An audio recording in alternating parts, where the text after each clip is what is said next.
Assalomu alaykum. Aka birodarlar, yaxshimisizlar? Juma yomi muborak bo'lsin. Mana ko'pchilik shu Navoiy ko'chadamiz, shu aka-ukalarman.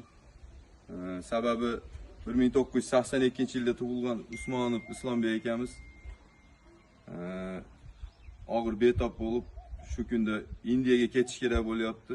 Alloh taolo dardni berdi. Dardni bergan Alloh inshaalloh shifosini beradi. Dilshod Hoji akamiz ukasi bo'ladi. Zohidjon akamizni do'sti.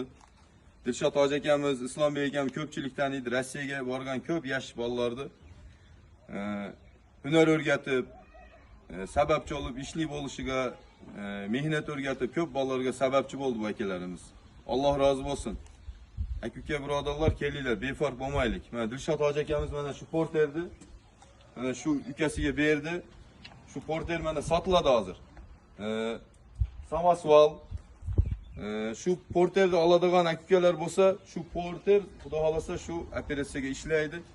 Kelinglar, befarq bo'lmaylik. 30 ming dollar pul kerak bo'lyapti hozir operatsiyaga.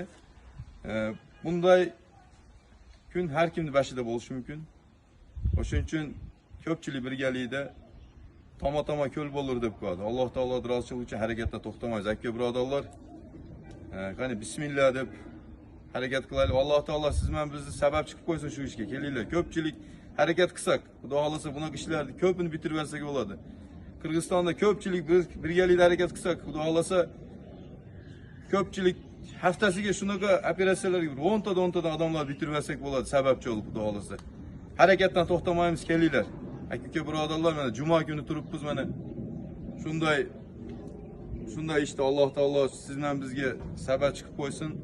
Qani bismillah deb qo'ldan kelgancha harakatimizni qilib, hissalarimizni qo'shib qolaylik, befarq bo'lmaylik aka birodarlar. Assalomu alaykum.